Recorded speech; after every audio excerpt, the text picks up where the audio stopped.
Nagbabalik po ang frontliners, kasama pa rin natin si Ambassador Grace Princesa. Kamusta po, Ambassador? Mabuti naman po ang sitwasyon dito ng mga Pilipinos. Ang kababayan po natin dito ay estimated po as of 2013 ng 525,530 Filipinos po.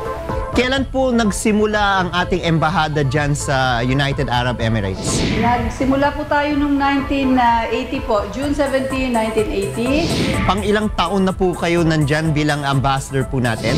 Sa ngayon po, magpa 5 years po ako ngayong October 24, 2014. 5 years, so how many more years po ang duty po ninyo dyan? Hanggang next year po, God willing, hanggang October 2015 pa po ako dito, Congressman. Sa kasalukuyan po, ilan ang bumubuo ng ating embassy dyan sa UAE? Sa embassy po mismo, 34 po kaming tao dito, Congressman. And gaano kalaki po ang UAE? Ay, malaki po ang UAE, 7 Emirates po. Kaya po, maliban sa ating embahada rito, where we have 34 people including myself, meron din po tayong Philippine Consulate General sa Dubai. Kasi po, as of the 2012 data po ito, kasi may breakdown ng binigay nila, 161,449 sa Abu Dhabi. Sa Dubai po, 250,431. Sa Sharjah is 34,439. Ras Al Khaimah, 12,914. Fujairah, 7,838. At sa Ajman po, 6,453. And the smallest emirate, Al Quwain, has 2,197 Filipinos. So hindi pa ho naman umaabot ng mga kalahating milyon ang mga Pilipino po dyan sa UAE? Sobra po, sobra po. And in fact, we estimate more than what they gave us kasi po meron mga undocumented at tourists. So maybe 600 to 700,000 po ang estimates natin dito.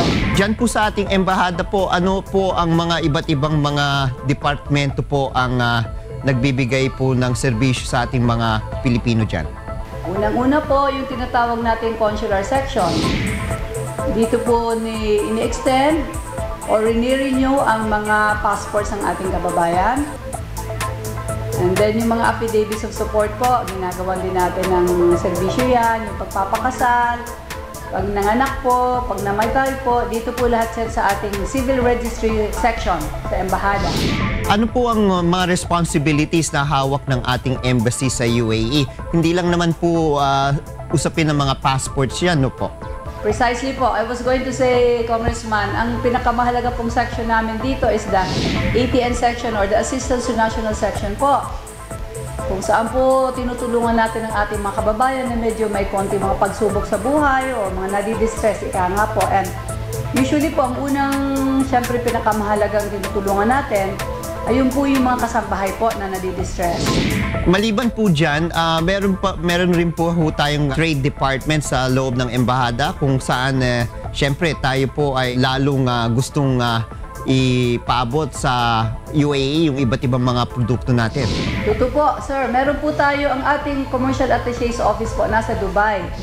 Pero nagre-report din po sa akin dito yung ating commercial attaché. Tapos meron din po tayong agricultural attaché.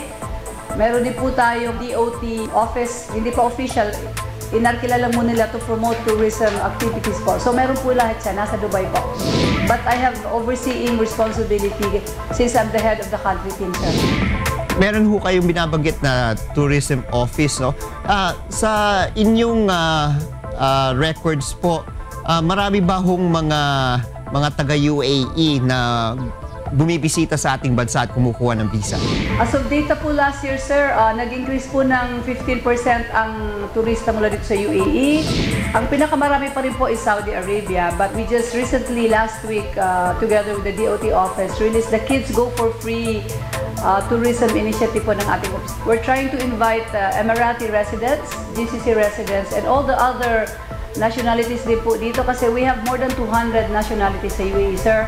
So the DOT right now is really going on a very focused po and intensive campaign to promote the Philippines to the people here sa GCC, of course starting with the United Arab Emirates. Meron ba rin ho tayong roadshow kung parang visit the Philippines? Ay, meron po. Yun nga po ang nilaunch natin with the travel agencies, Gids Go Free. And meron din po dito ang Arab Travel Mart where we bring in our travel agencies and DOT is here.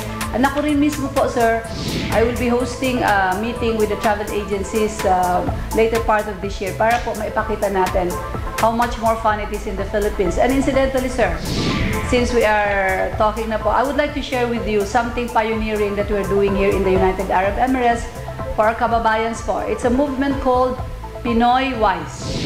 WISE is an acrostic po for Worldwide Initiative for Investment, Savings, Entrepreneurship Movement.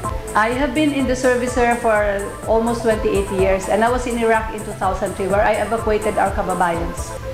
And there was something there that got my interest. When I asked them what they were doing there, they said, mamatay na po daw sa bomba at bala, wag lang daw po dilat ang mata. So, it led me to study more in-depth ang ating pong sitwasyon ng mga migrante. And we found out, I have found out po, I'm also taking Master of Arts in Migration Studies sa Miriam, na apat na bagay po ang nagkakaproblema ang mga kababayan natin dito sa UAE and maybe in the whole GCC po. Number one is immorality. Usapin ng immoralidad po. At pangalawa, usapin sa pera po, indebtedness, sir.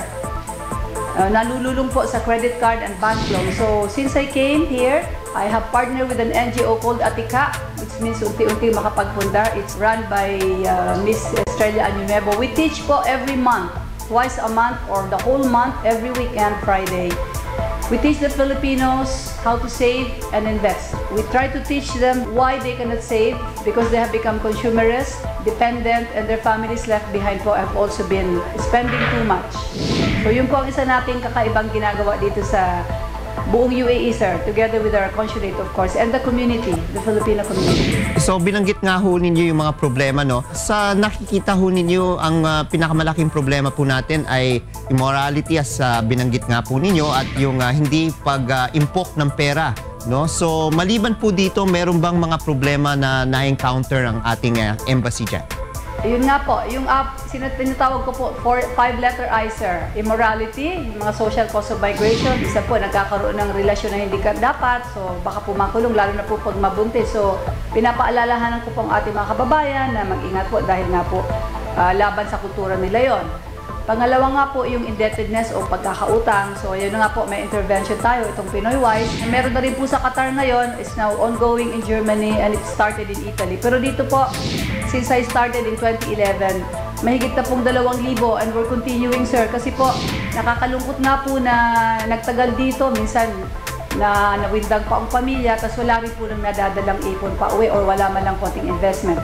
Pangatlo rin po is sa droga po, intoxication sa droga at alak. Illegal recruitment po. Sa ngayon po, meron pong improper documentation, mga fake documents po. Nakukulong din po yan dito, sir. So, napapaalala lang po ako sa mga kababayan natin, wag na wag po na mag-fake ng documents. Makukulong din po dito sa UAE. Ambassador, we'll continue our discussion. We'll have more of Frontliners with Ambassador Grace Princesa in a while. Please stay tuned.